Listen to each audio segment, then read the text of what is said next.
자, 그럼 이번 시간에는 청간의 합에 대해서 설명을 하겠습니다.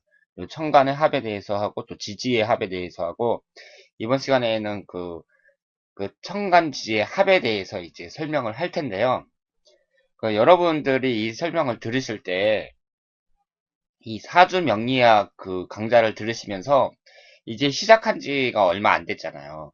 그런데 처음서부터 전부 다 이해를 하려고 하시면 안 돼요. 그러니까 지금 처음 사주명리학이라는 강좌를 들으시는 분들도 계시고 이전에 공부를 좀 하신 분들도 계시겠지만 이게 이제 천간지지의 합이라는 게 합이나 충이나 뭐 이런 것들이 가장 기본에 속하는 것은 맞거든요. 하지만 제가 원리 위주로 설명을 하다 보니까 원리적으로 볼 때 왜 이런 결과가 나오는지 그것을 이제 이해시키려면은 이 가불병정 무기경신 임계라는 이 십천간부터 십이지지까지 하나하나 그 글자를 잡고서 계속 설명을 해야 됩니다. 그러면 시간도 너무 오래 걸리고 그리고 처음 이 사주명리학을 접하시는 분들은 너무 힘들어요. 그래서 제가 지금 하는 설명이 이해가 안 되시더라도 일단 넘어가시고요. 이해가 안 되더라도 넘어가시고 나중에 중급과정, 고급과정 지나서 하다 보면은 이제 했던 설명을 다시 반복하게 되거든요. 그때 되면 확실하게 원리를 이해하시게 될 겁니다. 자, 그러면 이 천간의 합부터 들어가 보도록 하겠습니다. 이 합이라는 것은 춤과는 달리 양과 음이 서로 만났을 때, 음과 양이 서로 만났을 때 합이 되는 거예요. 아까 충은 양은 양끼리, 음은 음끼리라고 말했잖아요. 그런데 합이라는 것은 양과 음이 합쳤을 때 합이 됩니다. 그러면 이 합이라는 것은 토도 합이 되기 때문에 이 총 5개의 합이 있는데요. 여기 보시면 이 갑기합토라는 게 있고요. 을경합금이라는 게 있고 병신합수가 있고 정임합목이 있고 무게합파가 있습니다. 그러면 이 5가지의 합을 봤을 때 우선 특징이 충이라는 것은 뭐 갑경충, 을신충 이런 것은 그냥 충으로 끝났는데 이것은 합이 되면서 오행이 하나 발생을 하죠. 그러니까 갑기합 토라는 게 발생을 하고요. 을경합 금이라는 게 발생을 해요. 그래서 목화 토 금수 이 5가지 오행을 이제 합이 되면서 다 하나씩 만들어내는 거죠. 합이라는 것이 이런 특징이 있어요. 그리고 그러면 이제 갑기합토를 보면 목하고 토하고 딱 있을 때 이 양목하고 음기하고 서로 결합을 해서 갑기합 토가 됩니다. 그러니까 양하고 음하고 결합이 돼야 토가 되는 거지 합이 되는 거지 양과 양끼리 음과 음끼리는 합이 안 됩니다. 그리고 여기 또 볼까요? 을이라는 을목하고 그리고 경이라는 양금하고 서로 합쳤을 때 을경합 금이 되면서 또 합이 되고요. 그리고 병신합수 이 양화와 음금이 합치면서 이 수기운을 만들어내고 무게합파 양토와 음수가 합쳐서 이 화라는 합을 만들어냅니다. 자, 그러면 이 왜 갑하고 기가 합이 되면서 토라는 기운을 만들어내고 왜 을과 금이라는 또 천간이 서로 결합을 하면서 금이라는 그 오행을 만들어내는지 다 원리가 있어요. 원리가 있는데 지금은 제가 이제 설명을 해드리는데요. 이게 이해가 안 되더라도 넘어가시고 이 사주명리학 한 중급 과정 정도 지나서 고급 과정 들어갈 때쯤 그때 되면 확실하게 이해가 되실 겁니다. 그러니까 처음서부터 모든 걸 다 알 수는 없는 거예요. 다시 한번 말씀드리지만 이 천간지지 그럼 총 32글자잖아요. 22글자잖아요. 이 한 글자 한 글자를 자꾸 오랫동안 설명을 해야 돼요. 그러면 처음 시작하는 분들이 너무 힘드니까 일단 설명하는 걸 들으시고 한번 그냥 이렇게 들으시면서 넘어가시기 바랍니다. 이 갑기합토라는 거는요. 이 갑이라는 이 양목이 어떻게 생겼냐면 밭전자에 이렇게 딱 뿌리를 내리고 있잖아요. 이 갑이라는 글자를 보면.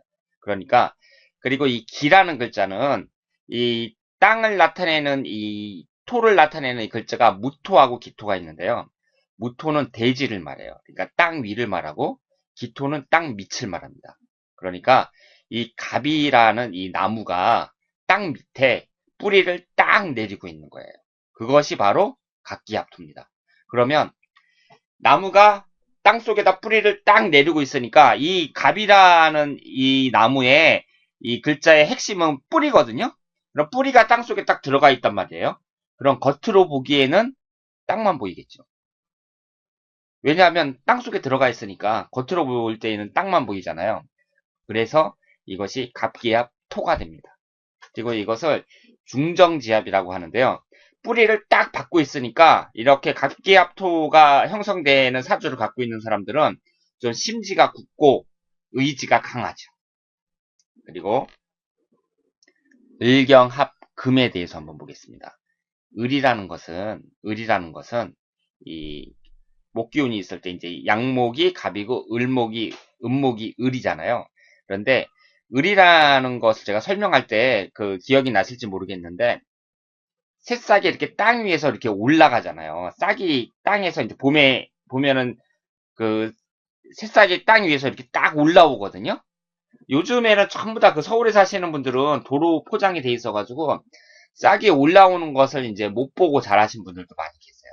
그런데 좀 나이 드신 분들은 많이 아실 테고 지방에 계시는 분들도 많이 아시겠지만 또 산 같은 데 이렇게 가서 올라가 보면 아시겠지만 싹이 이렇게 올라오잖아요. 올라오면 직선으로 안 올라와요.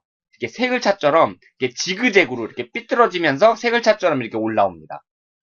그렇게 이제 싹이 올라와서 이제 봄에 꽃이 피거든요. 꽃이 피는데 그 꽃이 피면은 그 꽃이 피는 그 목적이 뭐냐면은 가을에 열매를 맺기 위한 거예요. 그런데 이 경이라는 것이 제가 그 설명을 드릴 때 경이라는 것이 이제 양금을 나타내잖아요. 근데 이 금을 쇠로만 해석하지 말고 쇠금자니까 자꾸 쇠로만 해석하는데 경금이라는 것은 열매, 결실을 나타낸다. 제가 그렇게 말씀을 드렸거든요. 그러니까 땅 속에서 싹이 이렇게 올라와서 봄에 이제 꽃이 피는데 그 꽃이 피는 그 목적은 가을에 열매를 맺기 위한 거예요. 그래서 을경합금이 됩니다. 그 을이라는 것은 새 싹을 나타내고요. 경이라는 것은 그 열매 결실을 나타내는데 이 새싹에 일어나는 싹이 그 자라서 꽃이 피고 그렇게 되는 이유는 그 목적이 열매를 맺는 것에 있기 때문에 그 을경합이 돼서 금이라는 건 결실을 나타내니까 을경합금이 됩니다. 그리고 이것을 또 인의지압이라고 하고요. 부드러움 속에 강함이 있다. 이렇게 말씀을 드릴 수가 있어요. 부드러움 속에 강함이 있다는 얘기는 이 땅 속에서 이제 새싹이 막 올라오잖아요. 꿈틀꿈틀대면서 이렇게 올라오는데 새싹이 약하지만 그거를 무시하면 안 돼요. 왜냐하면 그 겨울 내내 그 땅의 기운을 받아가지고 봄이 돼가지고 새싹이 딱 올라오는데 땅을 뚫고 올라오는 그 힘은 의지력이 상당히 강하다고 할 수가 있고요. 그리고 이 을경합금이 대해서 이제 나중에 결실을 맺는다는 얘기는 그 여러 가지 그 고난을 다 겪고 나서 결국에 나중에 결실을 얻는다는 얘기니까 이 새싹처럼 그 부드러움 속에서도 강함이 있다. 이렇게 말씀을 드릴 수가 있습니다. 모진 풍파를 이겨내야 결실을 맺기 때문에 부드러움 속에 강함이 있다. 이렇게 말씀을 드릴 수가 있어요. 그리고 이제 병신합수가 있는데요. 병신합수.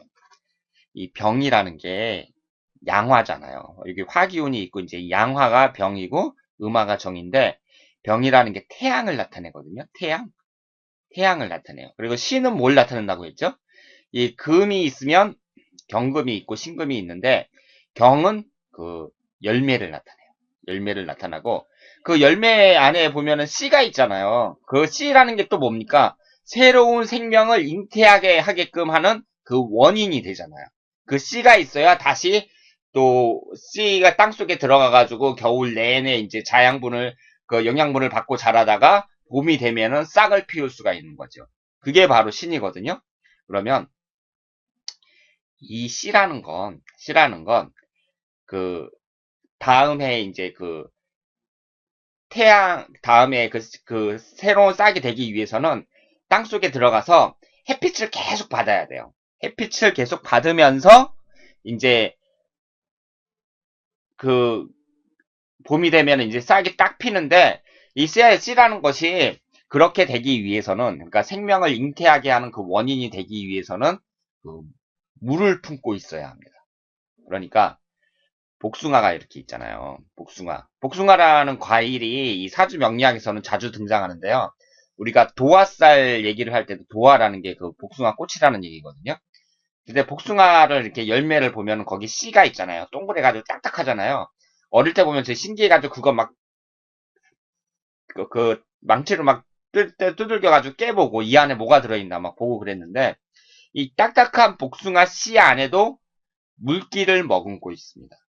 그렇게 물기를 머금고 있어야만 그 씨는 새로운 생명을 잉태하게끔 하는 원인이 될 수가 있는 거예요.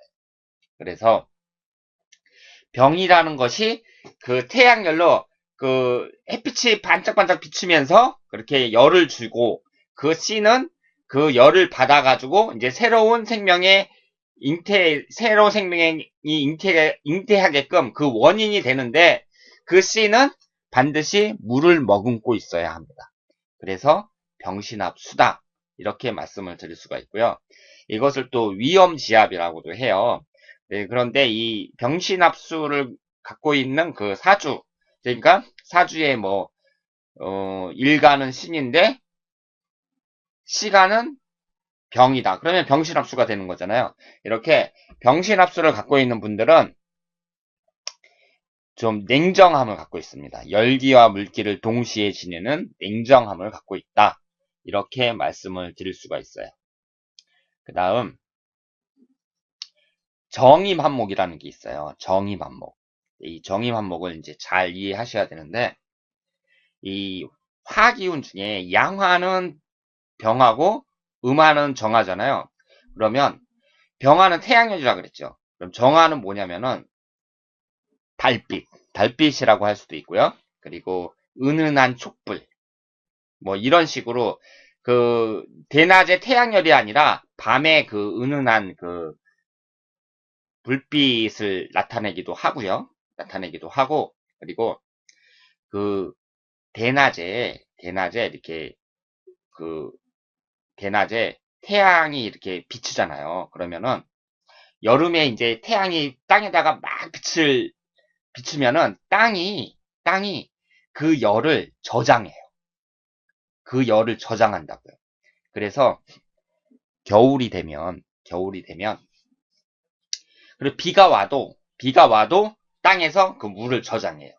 그래서 우리가 땅을 파보면 거기 물이 나오잖아요. 그 얘기는 그 물을 저장한다는 얘기잖아요. 그리고 바다가 있으면 그 바다가 그대로 유지가 되는 이유가 그 물속으로 그 땅속으로 물이 이렇게 침투하더라도 어느 정도 선에서는 더 이상 물이 밑으로 내려가지를 못한다는 얘기잖아요. 그렇죠.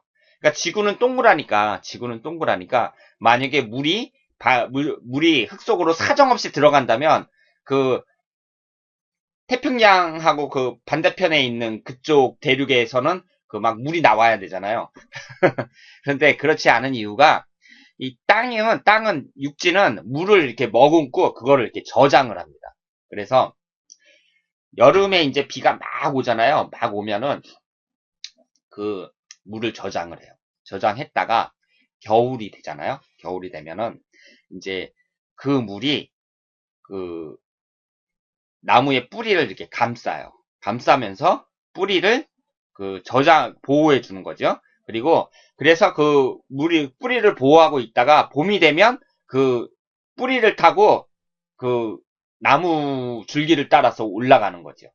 그러면서 또 땅속에서 막 새싹이 피기도 하고 그 나무가 이제 다시 싹이 그 나뭇잎이 피면서 막 열매도 맺히고 뭐 그런 역할을 한다고 이제 볼 수가 있는데요. 이 정임한목이라고 할 때 이 정이라는 것은 이 태양이 이렇게 비치잖아요. 그러면 그 여름에 비가 왔을 때 땅이 그 물을 머금는 것처럼 태양이 비치면 그 뜨거운 열기를 땅이 저장을 하고 있습니다. 그래서 겨울에 땅을 파잖아요. 그럼 땅속이 따뜻해요. 겨울에 땅을 파면 땅속이 따뜻하다고요. 그리고 여름에 한창 덥잖아요. 그러면은 그 농사 짓는 분들이 뭐라고 하냐면은 이렇게 이제 날씨가 더우니까 내년 봄에는 이제 그 싹이 잘 피고 그 농사가 잘 되겠구나 이렇게 얘기를 하시죠. 그 뜨거운 열기를 저장을 했다가 겨울에 어떻게 하냐면요. 그 뜨거운 열기를 이렇게 갖고 있잖아요. 그러면은 그 물도 저장한다 그랬잖아요. 그래서 물이 그 뿌리를 이렇게 딱 감싸고 있거든요. 그러면 그 뿌리가 얼지 않게끔 그 뜨거운 기운이 들어와서 그 물을 따뜻하게 데워줍니다. 따뜻하게 해줘요. 그러니까 그 나무 뿌리가 있으면은요, 그 물이 들어와서 그 여름에 그 비가 오면은 그 물을 머금고 있다가 그 뿌리를 감싸는데 또 뜨거운 기운이 들어와 갖고 그 물을 따뜻하게 해주면서 뿌리를 같이 감싸는 거예요. 그러면 나무 뿌리가 얼어 죽지 않죠. 그래서 이 정이라는 것은 그 정이라는 것은 그 땅속에서 그 뜨거운 기운을 나타내고요. 임수라는 것은 그 비가 오면 그걸 머금었다가 그 땅속에서 저장하고 있는 그 물을 말해요. 그러니까 정화나 임수나 전부 땅속에 있는 거죠. 그래서 땅속에서 나무의 뿌리를 보호하면서 따뜻하게 하면서 그 뿌리를 보호하고 있으면 그 다음 봄에 어떻게 됩니까? 싹이 피죠. 싹이 피고 나무가 더 잘 자랐죠. 그러니까 그 나무의 그 봄이 되면은 그 나무의 영양분이 이제 쭉 올라가는 거예요. 그래서 정임한 목이 됩니다. 언뜻 이해가 안 되시죠? 그래도 지금은 이렇게 들으시고요. 나중에 충분히 이해가 되도록 제가 이렇게 해드리겠습니다. 그래서 이것을 이제 인수지압이라고 하는데 이 목이라는 것이 학문을 나타내기 때문에 이 사주의 정의만목이 되는 분들은 학문적인 성격이 강하다. 그러니까 학문을 하면 좋다. 이렇게 말씀을 드릴 수가 있고 인자함도 있고 소심함도 있어요. 반면에 질투심도 있습니다. 특히 여자분들 중에 정임한목이 되시는 분들은 좀 질투심도 있다고 할 수가 있고요. 그리고 이제 무게합파예요. 무게합파라는 것은 무가 뭐라고 했죠? 토에 있어서 대지를 나타난다고 했잖아요. 땅 위에 대지, 넓은 대지를 생각하세요. 그리고 개라는 것은 이 개자가 여기 보면 하늘천자가 있잖아요. 그래서 고서를 보면, 그러니까 옛날 책을 보면 비우자하고 똑같이 쓰였어요. 그러니까 비우자나 이 개자나 똑같이 비를 나타내는, 하늘에서 내리는 비를 나타내는 그 비우자하고 똑같이 쓰였는데 이 개수라는 것은 그 하늘에서 내리는 비를 나타냅니다. 그러니까 대지 위에 비가 내려요. 비가 내리거든요. 비가 내린 다음에 또 어떻게 돼야지 싹이 잘 자라죠? 태양이 비쳐야죠. 대지 위에 비가 내렸으면 그 다음엔 태양이 비쳐야 싹이 잘 자라요.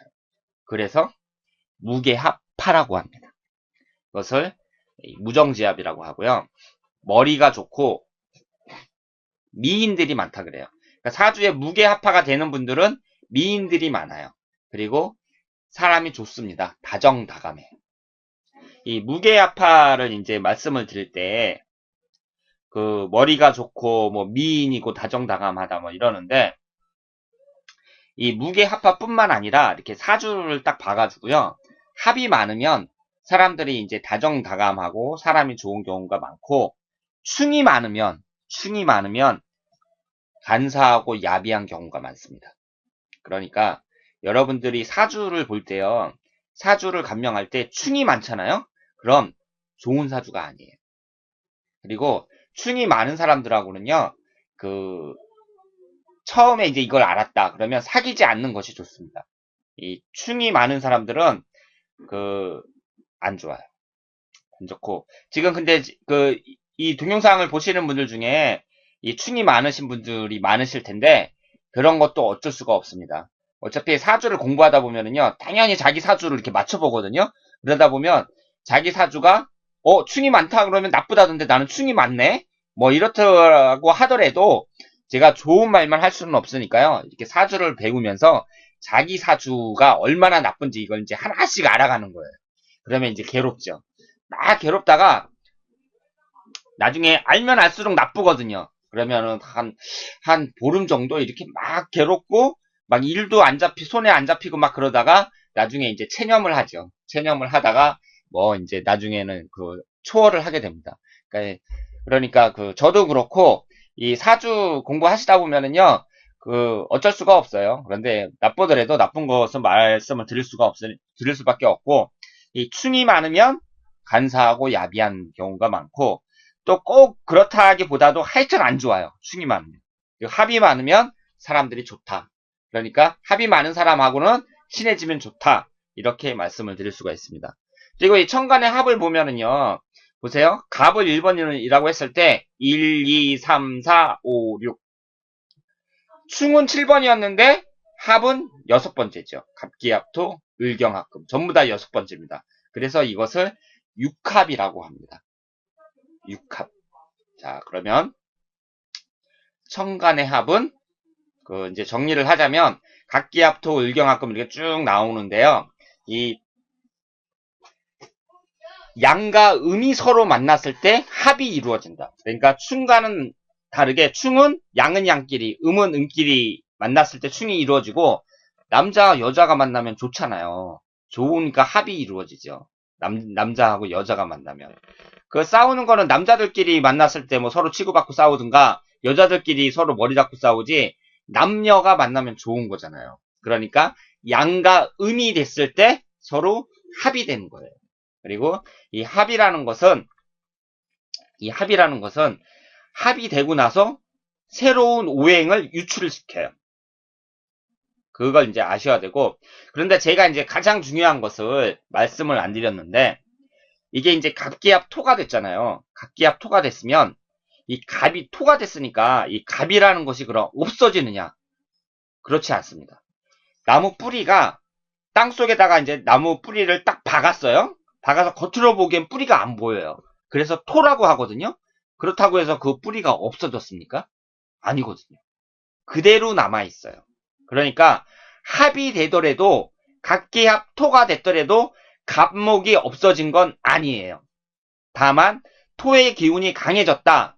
이렇게 생각을 하시면 되겠습니다. 그럼 을경합 금이 됐다고 해서 을목이 없어졌느냐? 아닙니다.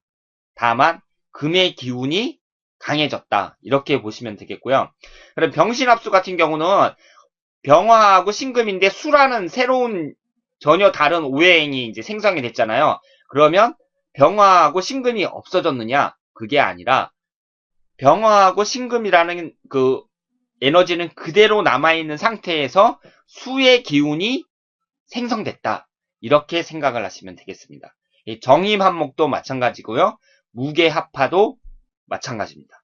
자, 그러면 천간의 합은 여기까지 하고 지지의 합을 한번 볼까요?